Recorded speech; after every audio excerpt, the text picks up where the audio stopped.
Olá! Hoje nós vamos falar sobre mitose. Mas, primeiramente, nós vamos relembrar a aula passada que a gente viu o ciclo celular, que ele é dividido em intérfase e divisão celular. E na intérfase a gente viu que há o crescimento da célula e o DNA é copiado. Ela tem três fases, que é a fase G1, S e G2, e ocorre entre as divisões celulares. Então, aqui nós temos a intérfase com as suas fases, e aqui o que nós vamos ver hoje, que é a mitose e as suas fases. Vocês sabem que as nossas células estão sempre se dividindo e o porquê disso, por qual é a função dessas divisões? No corpo humano, essas divisões têm várias funções, como o crescimento, reposição de células mortas por células novas, crescimento do cabelo e da unha, entre outros. Na mitose, uma coisa que a gente tem que lembrar é que sempre, uma célula vai originar duas idênticas a ela. Uma célula, que costuma ser chamada de célula-mãe, vai gerar duas outras idênticas a ela, células filhas.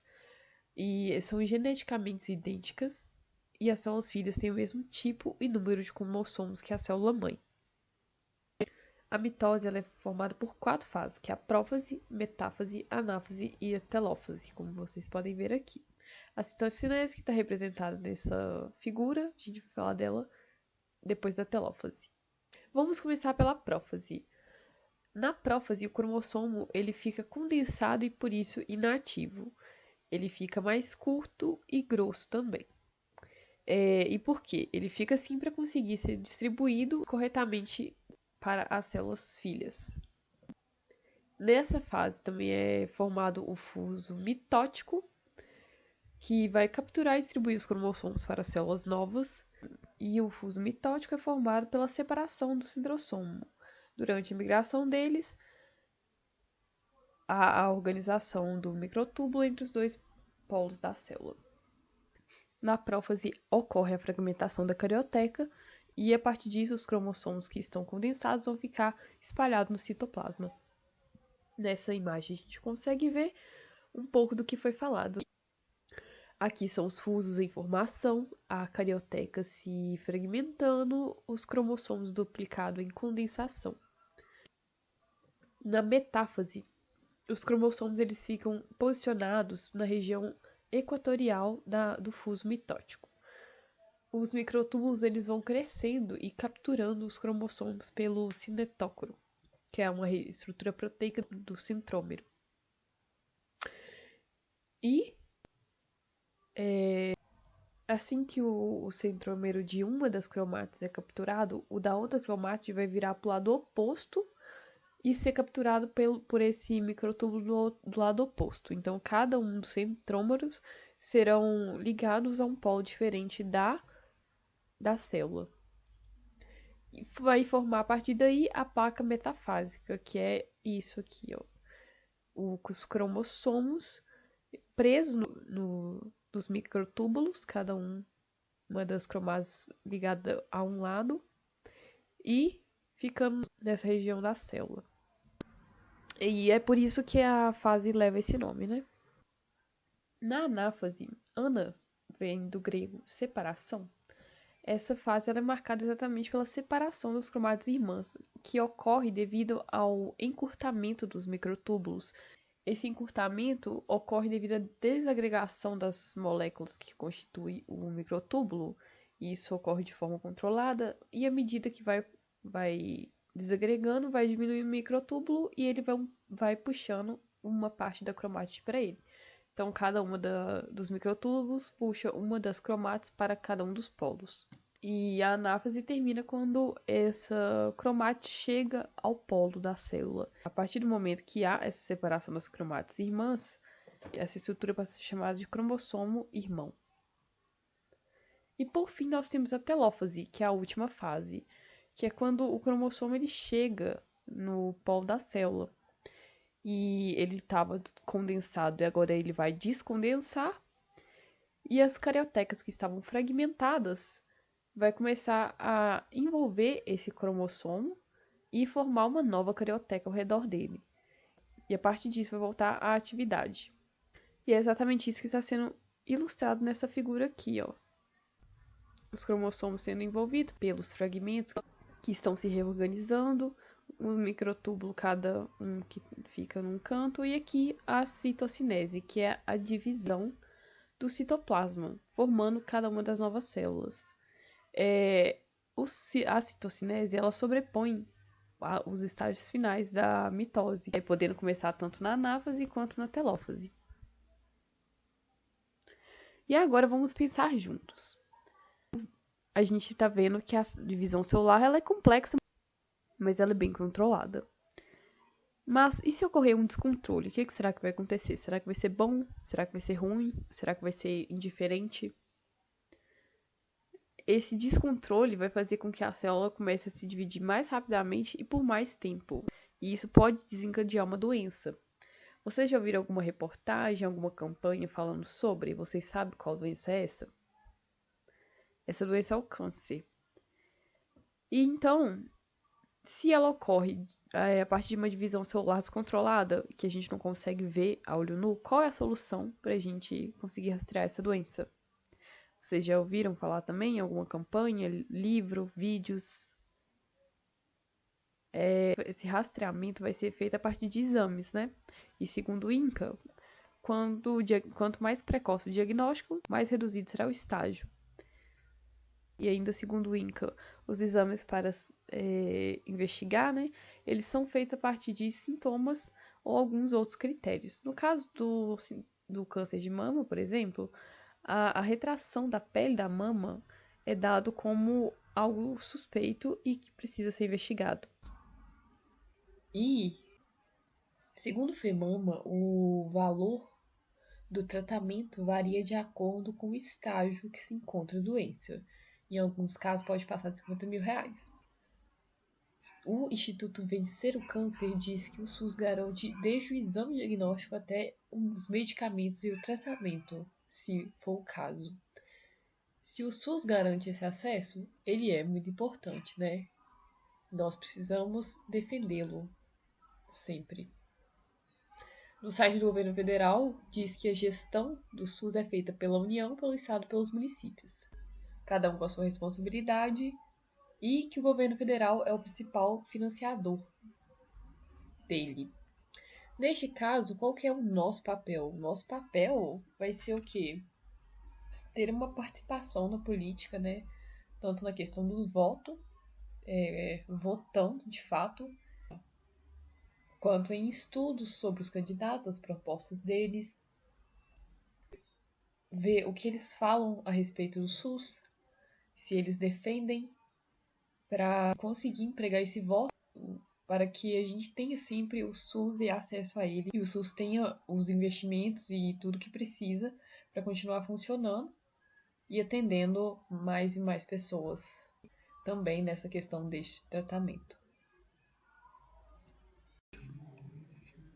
E agora eu vou mostrar para vocês uma animação de um canal do YouTube. É o canal Prevenção de Câncer. E essa animação, ela fala sobre ela mostra as fases da mitose. Eu vou mostrar para vocês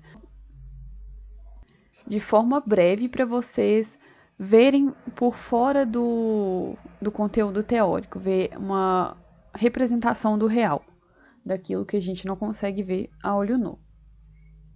Este é o link do vídeo. Eu vou mostrar parte do vídeo para vocês. Este é o vídeo. Ciclo celular e mitose, animação 3D do canal Prevenção de Câncer. E essa tela vai mostrar o canal que postou o vídeo e o vídeo. Porém, a gente não vai usar o áudio dele, pois está em inglês. Apenas as imagens, eu vou explicando à medida que ele for passando. E ele está acelerado. Então, aqui nós temos as fases da mitose. E aqui começa a prófase, com as cromátides irmãs, a formação dos fusos, eles migrando para o polo da célula. o rompimento do núcleo, a ida dos cromossomos duplicados para o citoplasma, a junção dos fusos nas cromátides irmãs, a migração delas na metáfase para a placa metafásica,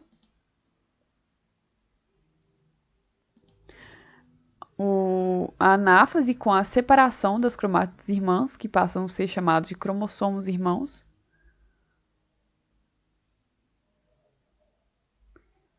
a migração desses cromossomos irmãos para cada um dos polos, em direção ao fuso que foi ligado a ele. Aqui, a citocinese, fazendo a divisão do citoplasma, que vai gerar as duas células. Aqui é a telófase, com a chegada dos cromossomos irmãos em cada um dos polos. E a divisão da célula. O núcleo se refazendo. E agora nós temos as duas células filhas idênticas à célula mãe. Eu acredito que com um pedaço do vídeo que eu acabei de apresentar, usando como uma animação, porque o vídeo estava em inglês e não havia necessidade de apresentá-lo por inteiro, acredito que tenha ficado muito mais fácil de visualizar como ocorre a mitose. E eu espero que vocês tenham gostado. Eu achei essa animação muito interessante. E agora nós vamos finalizar esta primeira parte da aula com algumas questões. Eu vou lendo, à medida que eu for lendo, vocês vão me responder, né? E a partir da resposta de vocês, a gente vai vendo como que ficou o aprendizado dessa parte do conteúdo, o que a gente pode... O que a gente precisa voltar, se vai ter alguma necessidade, alguma dúvida. Então, vamos lá. A primeira. Quantas fases tem a mitose e quais são essas fases? As células novas geradas na mitose diferem ou não da célula-mãe? O que é a citocinese?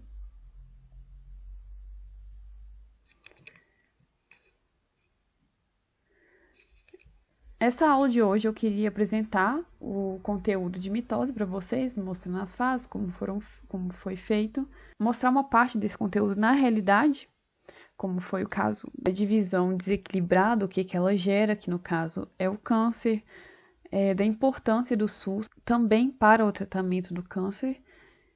E agora vocês vão ver com os professores Janaíne e Luiz uma parte da matemática na biologia. Espero que vocês tenham gostado dessa parte inicial do conteúdo e que vocês gostem e apreciem também a segunda parte. Obrigada. Então, pessoal, dando continuidade agora ao que foi apresentado, a gente agora vai introduzir os conceitos de função exponencial que vão caber com a interdisciplinaridade que a gente está buscando, né, no nosso conteúdo. E bom, vamos relembrar o que foram vistos nas últimas aulas de matemática. Nós estamos vendo, no geral, sobre funções. Mais especificamente, nós vimos funções quadráticas, modulares, ímpares, crescentes, decrescentes, entre outras. Ou seja, no geral, nós estamos vendo cada característica de cada função, como elas se comportam, né, nesse quesito.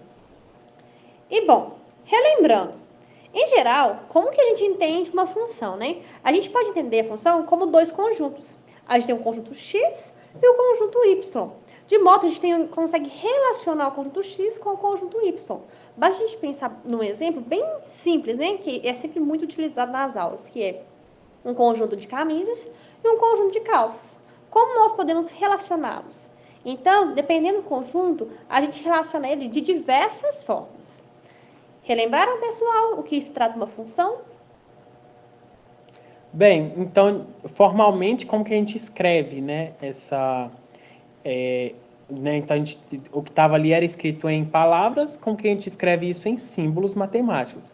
A gente escreve f de x em y, né, do conjunto x lá no conjunto y, e essa setinha no meio, né, indicando que a gente sai do conjunto X e relaciona os elementos do conjunto X com os elementos do conjunto Y, e a nossa lei de formação é Y igual a F de X. Então, você pega X no conjunto X, manda ele por uma relação lá no conjunto Y, e você ganha um novo elemento lá no conjunto Y, que é o F de X. Você identifica o X ao F de X. Então, X, ele é, nesse caso, chamado de domínio da função. O Y é chamado com o contradomínio, né? No caso, a imagem vai ser a F de X, né? F do conjunto todo é que vai ser chamado de imagem. Y igual a F de X é a lei de formação, que associa os elementos de X com Y, como eu havia dito. Então, bom, como o Luiz disse, a gente tem uma lei de formação que determina essa função. E dependendo do tipo de função que nós estamos trabalhando, essa lei, ela sempre vai variar, né? Conforme a gente varie o tipo de função, a gente trabalha diferente. Como, por exemplo, quando é uma função quadrática, a gente sempre trabalha com o expoente 2. Quando é uma função crescente, a gente sempre está pensando no comportamento de modo que ele está sempre crescendo, decrescente, modular. A gente está sempre pensando em módulo. E não é diferente da função exponencial, né? Nesse caso aqui, qual que é a utilidade da função exponencial? Por que eu estudo isso, professor? O que isso vai adiantar na minha vida? Que é uma pergunta que sempre é feita, né? Bom, a função exponencial ela é muito útil no cotidiano, principalmente nos tempos que nós vivemos agora na pandemia, porque a partir dela nós podemos observar o crescimento populacional de bactérias, de vírus, e a partir disso nós podemos analisar o que pode ser feito para achatar a curva exponencial. Nós veremos a partir de gráficos que uma função exponencial ela é dessa forma, né? Ela está sempre crescendo, a gente vai ver isso melhor. E o que mais a gente pode usar isso? Olha, na questão da aplicação de juros, por exemplo, na questão de vacinados. Então, tem várias questões que nós podemos analisar a partir dessa função. Bem, então, um exemplo direto do que seria a utilização dessa função exponencial, até no nosso dia a dia mesmo, né, é pegar um probleminha bobo e entender como que comporta o problema a partir de um determinado valor inicial, né, que é, por exemplo, a gente tem uma célula e a cada dia que passa ela se divide ao meio. Então, para começar, você tem inicialmente uma única célula. Então, passa o primeiro dia, ela divide em duas. Então, você tem 2 vezes 1 células agora, certo? Mas ao final do segundo dia, você já passa a ter, dessas 2 que você tinha, elas se dividem, a primeira de cá se divide em 2, a segunda de cá se divide em 2 novamente. Então, você passa a ter 4. Então, você tem 2 vezes 2 células. No terceiro dia, você passa a ter 8 células, né? Porque essas 4, cada uma se dividiu em 2 novamente. Então, você multiplica por 2 o 4 e acha 8 células. Se você for fazendo isso dia após dia, ali o 4, né? No quarto dia, você tem 16 células. Se você faz isso dia após dia, de forma que você vai aplicando os dias e vai obtendo esses números de células, você obtém sempre valores que estão crescendo, né? Como a Janaíne falou, a função exponencial ela é crescente. Então, você está sempre obtendo valores que crescem. Bom, e perceba o seguinte, a gente está preocupado em lei de formação, certo? Olha, se eu pego, igual o Luiz falou, a gente pega um x no meu domínio e leva meu contradomínio. Então, eu estou sempre pensando como eu vou aplicar esse x ali dentro, certo? Então, eu quero saber, depois de quantos dias, como que vai estar isso? Como que ela vai crescer? Olha, na Covid-19, por exemplo, é um exemplo bem legal isso. Que estatisticamente, a gente faz experimentos para saber como vai estar a situação daqui a 14 dias, se a gente vai estar num pico da doença. E a gente faz o seguinte, a gente pega, analisa uma quantidade de casos agora e olha daqui a 14 dias. Só que a gente não pode prolongar por muitos dias. Tipo, eu não consigo fazer uma previsão para daqui a 20, o máximo é 14, porque varia muito. E assim são as bactérias. Se tem uma bactéria que quer ter um crescimento populacional desregrado, eu não consigo analisar isso. Nesse caso, nós estamos pegando uma quantidade pequena e supondo que elas se dividam num comportamento, que elas tenham um padrão, né? Mas enfim, perceba o seguinte, que ao final do primeiro dia, a gente tem 2 células, que é 2 elevado a 1. Do segundo dia, é 2 vezes 2, que é igual a 4, que é 2 elevado a 2. O terceiro dia é 4 vezes 2, que é 8, que é 2 elevado a 3. Então, perceba que está sempre sendo 2 elevado a alguma coisa, ao passar dos dias. Então, perceba que a gente vai analisar isso da seguinte forma. A gente vai poder calcular a quantidade de células ao longo do tempo, porque, né, que é o tempo, igual a 2 elevado a x. Então, é sempre pensar, olha, eu quero saber como vai estar essa quantidade de bactérias daqui 120 dias, um exemplo, né? Dado que elas se dividem no padronizadamente. Eu vou pegar e levar 2 elevado a 120, por exemplo. Então, eu tenho uma lei de formação que me dá. Isso facilita muito a minha vida. Então, bem, se a gente quiser definir um pouco mais formalmente o que seria a função exponencial, a gente vai estar fazendo o seguinte. Bem, o exemplo que a Janaíne trouxe era de contagem de dias. Então, você olhava para um dia, no outro dia você já tinha uma outra quantidade de células, e aí no outro dia você tinha outra coisa, e é sempre dia após dia, certo? Mas, de forma geral, a gente não precisa fazer dia após dia. A gente pode fazer intervalos menores. E se eu quisesse saber a quantidade de bactérias que tem em um dia e meio? Ia ficar esquisito, porque pode ser que você não tenha, tipo, 2 bactérias, mas você tenha 2,5. Então, no caso das bactérias, não dá tão certo. Mas em outros problemas que a gente traz, essa definição de função exponencial, ela cabe para todos os valores que a gente pega lá no conjunto dos números reais. Então, é por isso que essa definição nossa, ela cabe para todos os números reais. Então, a gente considera Azinho um número real e a gente define a função exponencial de base nesse número A, sendo a aplicação f, que pega do conjunto dos números reais e leva lá no conjunto dos números reais, associando da seguinte forma: para cada elemento que ele pega aqui no domínio, ele leva lá no contradomínio, fazendo A elevado a esse cara. Ou seja, se você pegou o X aqui no domínio, como você leva ele para o contradomínio? Através da lei de formação. Você faz A elevado a esse cara, né, A elevado a esse X, e aí você obtém o seu novo número lá no contradomínio, né? Então, isso vai ser uma função que tem algumas propriedades. E essas propriedades, elas são as seguintes. Para quaisquer 2 elementos que você pega em R, no conjunto dos números reais, é verdade que A elevado a x vezes A elevado a y, quando você pega lá no contradomínio e multiplica 2 elementos lá no contradomínio, é o mesmo que você pegar o elemento soma dos 2 expoentes, que eram o x e o y, e somar. Então, o elemento soma x com y e faz A elevado a x com y, que ele está morando lá dentro ainda. O f de 1 é o A elevado a 1, né? Que é o A, é o próprio A. Se a gente tiver x menor do que y, então A elevado a x é menor do que A elevado a y, sempre que o A é maior do que 1. Lembra que eu falei que a função ela tem uma cara de algo que cresce, como é o caso do exemplo das bactérias que a gente viu? Então, aqui é uma das propriedades da função exponencial. Se você pega 2 elementos que um é menor do que o outro, certamente, se o A for maior do que 1, quando você olha lá para o contradomínio, essa distância, né, esse maior, ainda permanece para as imagens também. E o que acontece é que se o A está entre 0 e 1, isso é ao contrário. Ou seja, você pega o x maior do que o y, você vai ter o A elevado a x menor do que A elevado a y. Dando continuidade às nossas propriedades, nós temos várias outras. Mas paramos aqui as mais necessárias no geral. O Luiz nos disse sobre o que acontece quando a gente tem a multiplicação de 2 bases iguais elevadas a expoentes diferentes ou iguais. Ele falou quando a gente multiplica dois expoentes, a gente soma eles, certo? Bom, nesse caso, no caso da divisão, o que a gente faz? A gente também soma?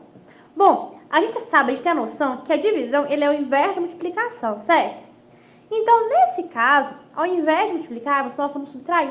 Se a gente tem a divisão de 2 bases iguais elevadas a potências, a gente mantém a base, no caso é o A, e e subtrai os expoentes, no caso é o x e o y.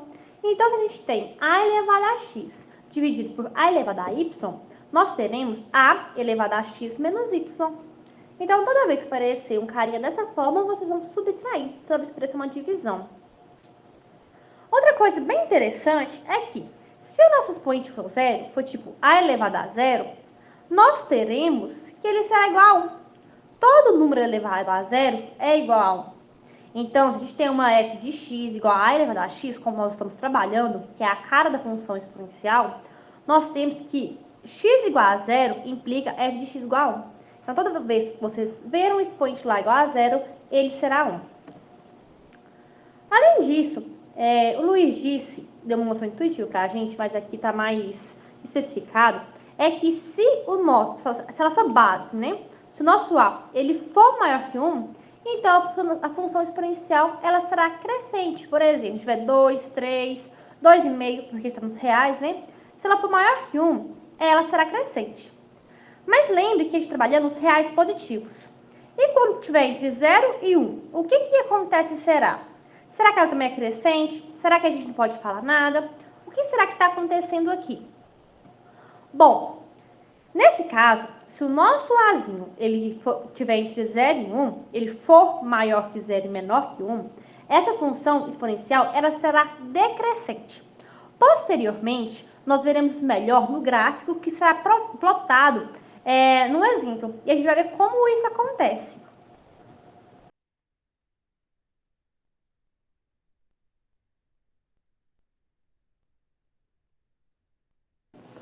Bom, dando continuidade às nossas propriedades, nós temos várias outras, mas paramos aqui as mais necessárias no geral. O Luiz nos disse sobre o que acontece quando a gente tem a multiplicação de duas bases iguais elevadas a expoentes diferentes ou iguais.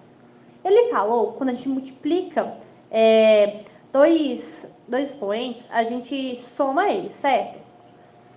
Bom, nesse caso, no caso da divisão, o que a gente faz? A gente também soma? Bom, a gente sabe, a gente tem a noção que a divisão ele é o inverso da multiplicação, certo? Então, nesse caso, ao invés de multiplicarmos, nós vamos subtrair. Se a gente tem a divisão de duas bases iguais elevadas a potências, a gente mantém a base, no caso é o a, e subtrai os expoentes, no caso é o x e o y. Então, se a gente tem a elevado a x dividido por a elevado a y, nós teremos a elevado a x menos y. Então, toda vez que aparecer um carinha dessa forma, vocês vão subtrair, toda vez que aparecer uma divisão. Outra coisa bem interessante é que, se o nosso expoente for zero, for tipo a elevado a zero, nós teremos que ele será igual a 1. Todo número elevado a zero é igual a 1. Então, se a gente tem uma f de x igual a elevado a x, como nós estamos trabalhando, que é a cara da função exponencial, nós temos que x igual a zero implica f de x igual a 1. Então, toda vez que vocês verem um expoente lá igual a zero, ele será 1. Além disso, o Luiz disse, deu uma moção intuitiva para a gente, mas aqui está mais especificado, é que se a nossa base, né, se o nosso a ele for maior que 1, então a função exponencial ela será crescente. Por exemplo, se tiver 2, 3, 2,5, porque estamos reais, né? Se ela for maior que 1, ela será crescente. Mas lembre que a gente trabalha nos reais positivos.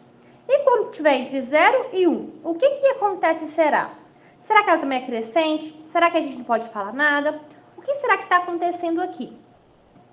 Bom, nesse caso, se o nosso azinho ele tiver entre 0 e 1, ele for maior que 0 e menor que 1, essa função exponencial ela será decrescente. Posteriormente, nós veremos melhor no gráfico que será plotado no exemplo. E a gente vai ver como isso acontece. Bem, como exemplos de algumas aplicações disso que a gente está falando, se a gente toma a função f de x igual a 2 elevado a x, a gente sabe que isso é uma função cujo domínio é o conjunto dos números reais e o contradomínio também é o conjunto dos números reais. Quando a gente faz f de 0, a gente está fazendo 2 elevado a 0. 2 elevado a 0 é 1. Então, f de 0, no caso, é 1. E a gente tinha visto isso quando a Janaína apresentou o GeoGebra, né? Porque lá no GeoGebra, Quando ela fazia a exponencial, o que batia? Quando aplicava o zero, batia lá no 1. Então, a gente tem essa correspondência direta. Parou. Para o quê? Já você depois isso. Ah, é? Então, volta aí.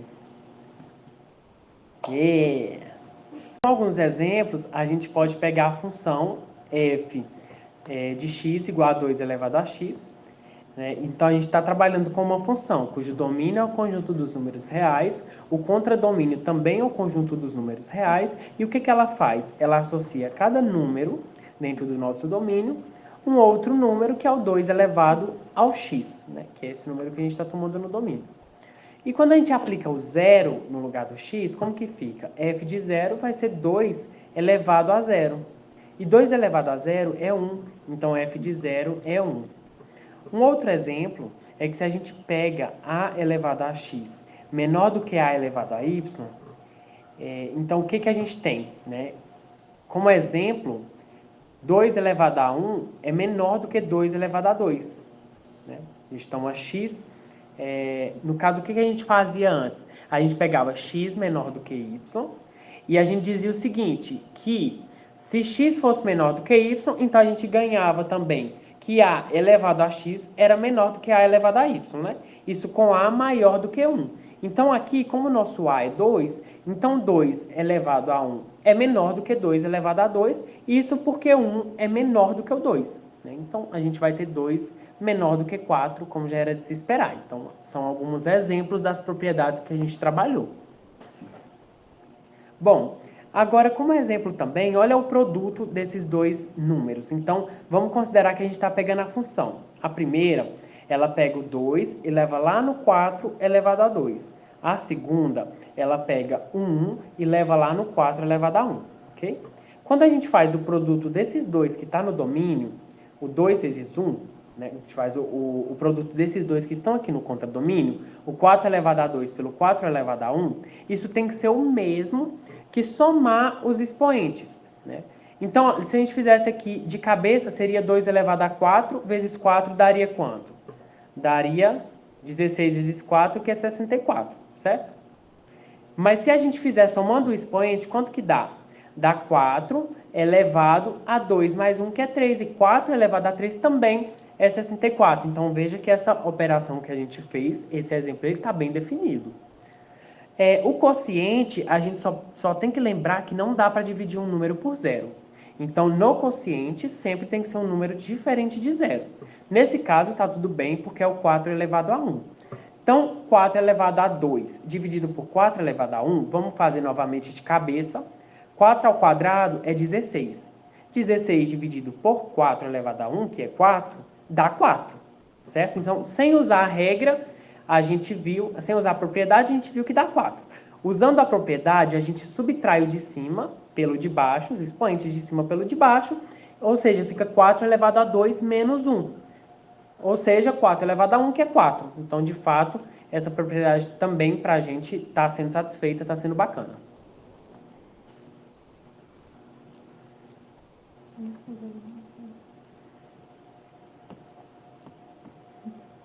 Bom, pessoal, e como funciona o gráfico de uma função exponencial, né? A gente tem um a maior que 1 e o a entre 0 e 1, que o Luiz já disse sobre isso. Bom, vamos voltar naquele nosso antigo exemplo, que era o caso das células. Vou passar aqui para a gente relembrar. Que a gente tinha o crescimento de uma população de células dada da forma 2 elevado a x. Como será que comporta os gráficos dessa função ao passar dos dias? Será que esse gráfico ele cresce? Será que ele decresce? Como será que acontece? Perceba que nesse caso, a nossa f de x ela é dada por 2 elevado a x, onde x é o intervalo de tempo, né? E nesse caso, nosso a ele é positivo. Pelo que o Luiz disse, dá pra gente entender já que vai ser crescente. Mas vamos ver como que funciona, como que a gente plota um gráfico, como se dá um problema, como que eu posso tentar olhar a curva dele, né? Nesses casos gráficos, né, em caso de função em geral, gráfico é primordial e é indispensável. Então vamos lá, pessoal. Nós temos uma ferramenta muito interessante que é chamada GeoGebra. O GeoGebra é uma calculadora matemática que ela calcula gráfico, calcula formas, coisas bem interessantes, até o espaço tridimensional, que é o R3. Mas então vamos ver como que a gente pode fazer isso, né? Que a gente pode calcular, no geral. Olha, aqui de lado a gente tem um espacinho onde a gente coloca a nossa função.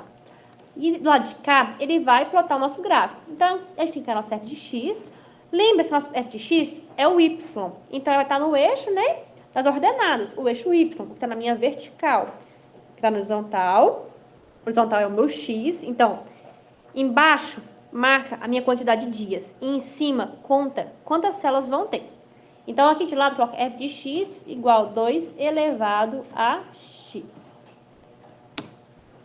Olha aqui o nosso gráfico. E eu consigo aproximar também. Olha, vamos aproximando aqui para a gente ver como que funciona. Deixa eu ver.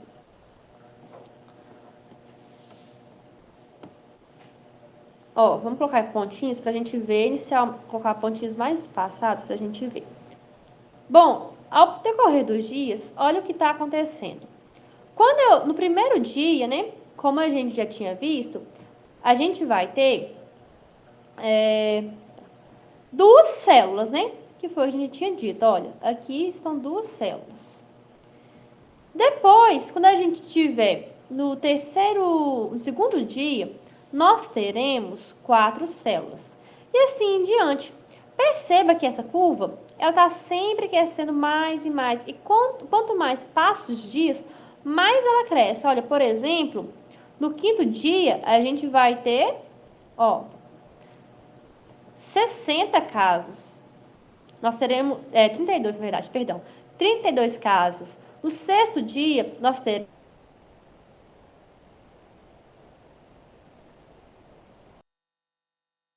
que é a lógica, mas a gente tem que elas estão se dividindo. E aqui a gente pode colocar uma linha para ficar mais visível, Aqui é a linha.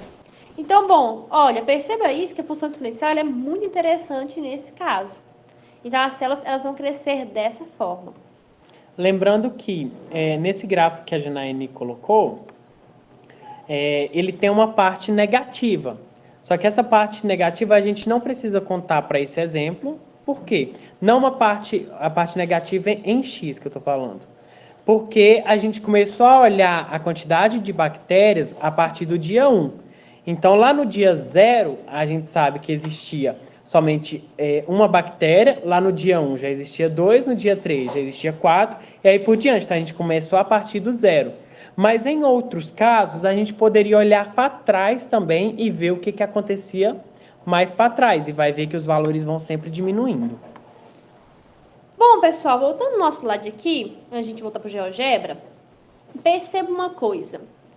Tá, nesse caso, a gente tomou o A como ele sendo positivo, né? O A maior que 1. De todo modo, a gente tomar A positivo, que a gente também tomando conta do domínio dos reais positivos. Mas e se o meu A estiver entre 0 e 1? O que muda? O que será que vai mudar, né? Se a gente trabalhar com outras questões, como, por exemplo, em centímetros de uma planta. Se a gente trabalhar nos centímetros de uma planta, por exemplo, uma planta de início, ela mede meio. O que vai acontecer, né? Ao passar do tempo, ela dobra seu tamanho. Ou se não tem investimento de juros, ou se não a quantidade de vacinagem, tem, sei lá, metade de um bairro. Isso a gente pode pensar em várias situações, problemas. Vamos ver como que acontece quando o nosso Azinho, que é o cara da nossa base, ele está entre 0 e 1. Vamos ver aqui como acontece aqui no GeoGebra. Eu vou tirar o f de x, basta ficar nessa bolinha aqui que desaparece, Vamos pegar agora a nossa f de x como sendo igual a meio elevado a x. Vamos ver o que acontece. Olha, perceba que ela espelhou o lado, né? Ela foi refletida ao lado. Perceba que agora ela cresce para o lado negativo e não para o lado positivo, como era o caso anterior. Então, a gente tem essa propriedade que o Luiz já tinha falado anteriormente, né? Então, com o gráfico, a gente consegue ter uma visão bem melhor disso. Então, os gráficos auxiliam muito nessas questões funcionais, como funcionam as coisas, o próprio nome diz função, como elas estão funcionando. Então, bom, e como eu disse, esse é um problema essa questão é muito aplicável, né? A gente pode pensar em juros, como eu já disse já A gente pode pensar também na aprovação de alunos numa certa escola. A gente pode pensar quando as escolas voltaram presencial, entre várias outras coisas, pessoal. Então, a função exponencial, de um modo geral, ela é muito útil e está muito presente no nosso dia a dia. Bem, a Isabela tinha começado falando um pouco sobre como que a gente aplicava alguns processos de divisão celular que causavam danos ao organismo, né? Então, Isabela comentou, por exemplo, sobre o câncer. Então, a gente trouxe algumas aplicações em que a gente consegue associar essas funções exponenciais ao desenvolvimento do câncer num sistema cuja a divisão celular está sendo feita em grande escala. Então, por exemplo, eu vou estar lendo, tá? E a gente vai pensando juntos. Durante a vida de um animal, as divisões celulares são rigorosamente controladas para garantir o bom funcionamento do organismo. Ao longo do desenvolvimento embrionário e das fases jovens da vida, as divisões celulares são intensas e os diversos órgãos se formam e crescem até atingir seu tamanho definitivo. Na fase adulta, o ritmo das divisões celulares diminui e elas passam a ocorrer apenas quando é necessário repor as células que morrem naturalmente ou em consequência de acidentes. Ou seja, o processo de divisão celular ele ocorre até um tempo. É até o tempo em que ele fica bem, o organismo fica suficientemente bem com aquela quantidade. E ele só vai repor isso caso ocorra necessidade. Bom, dando continuidade ao que o Luiz disse, só antes de continuar, a gente está fazendo isso aqui por quê, né? Falando um pouquinho sobre o câncer antes. Para a gente entender sobre como que ele funciona, como que ele acontece, até a gente chegar na parte matemática, que é onde é a aplicação dele, né? Uma vez que o câncer ele é uma doença que está, infelizmente, em constante crescimento na nossa população, e são buscadas formas de buscar a cura dessa doença. Então, a partir da matemática, a gente pode ter uma ferramenta que nos auxilie nessa corrida, né? Então, dando continuidade, a gente tem que certas alterações genéticas, elas podem danificar o sistema de controle da divisão celular, levando a célula a se multiplicar sem necessidade.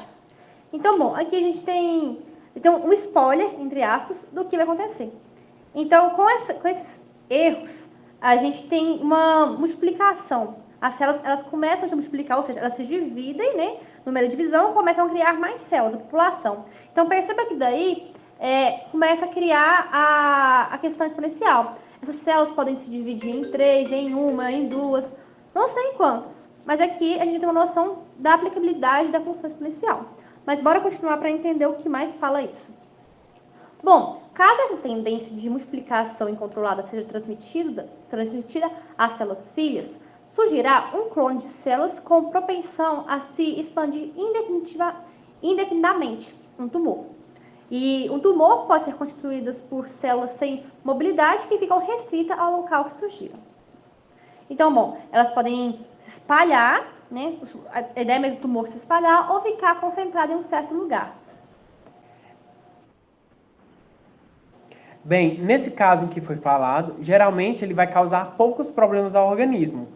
E por isso ele vai ser denominado como tumor benigno.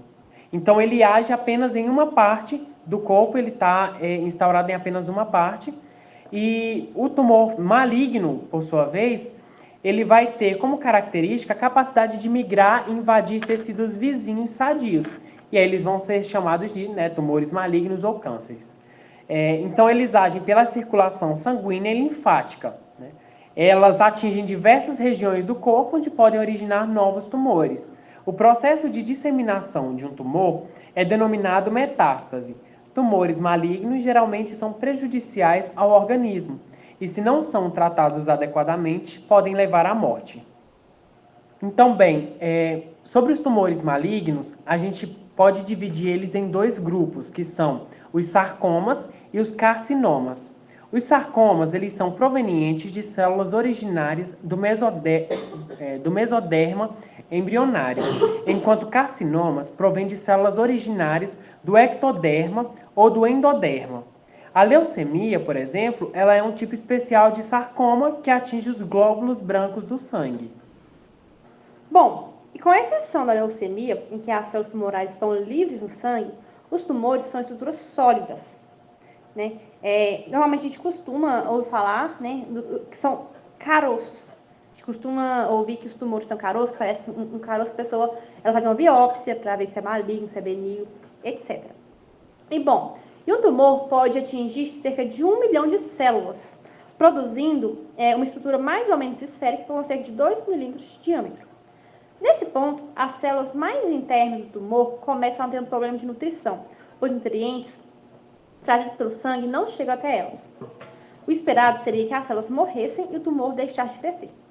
Entretanto, a maioria dos tumores tem a capacidade de induzir a angiogênese, que é a formação de novos vasos sanguíneos. A descoberta de substâncias que bloqueiam a angiogênese tem sido motivo de otimismo entre os médicos, pois pode levar ao envolvimento de novos agentes terapêuticos para combater o câncer. E bem, mutações gênicas, perdas e duplicações de cromossomos, inteiros ou pedaços, ou quebras cromossômicas, entre outros tipos de alterações genéticas, elas podem levar uma célula normal a se transformarem em uma célula cancerosa. Bom, e a teoria mais conservadora para a origem do câncer admite que, dependendo do tipo do tumor, uma célula se torna maligna depois de 3 a 20 mutações em uma sequência definida. Essas alterações ocorrem em duas classes principais de genes: genes supressores de tumor e oncogenes. Então, bom, perceba que aqui a gente está falando de mutações já, novamente divisões de células. Então, aqui novamente vai entrar para a gente a função exponencial. Aqui é bem interessante, né, a gente pensando que quando, né, que ela pode mutar, a velocidade que ela pode mutar, isso depende do câncer, da região. Então, são vários estudos feitos. Bom, em uma sala de aula com recursos suficientes, nós podemos fazer uma pesquisa mais aprofundada sobre o câncer, que é uma ideia muito interessante que nós pensamos, né? Que seja um projeto ao longo do tempo, onde nós possamos pegar a matemática, juntamente com a biologia, e estudar sobre o câncer e o que tem desenvolvido até aqui, nas questões de mutações, questões de gráficos, né? Que os alunos possam analisar, identificar esses gráficos. Então, seria algo muito interessante que o aluno ele tivesse uma fonte de pesquisa e fontes confiáveis de pesquisa, onde ele pudesse relacionar as duas coisas e ele mesmo, com as suas ferramentas, com a internet, e dependendo, visita, né, institutos que fazem pesquisa referente a esse tema, ele possa aprofundar e o aluno também, ele mesmo tem um instinto pesquisador curioso de ir atrás e perceber que a matemática está por trás de todas as coisas, até mesmo do câncer, quando a gente fala na multiplicação de células. Muito obrigada, pessoal. Nós esperamos que vocês tenham gostado da nossa aula. E qualquer dúvida, pode entrar em contato conosco. Pois é, a nossa intenção foi, como a gente disse, fazer essa interseção entre uma coisa que é tão comum, né, e que é estudada na biologia, a gente trazer essa questão por um viés bem matemático, né, que é de fácil compreensão, né? A divisão celular a partir das funções exponenciais é de fácil entendimento. Então, é isso, eu espero que vocês tenham gostado.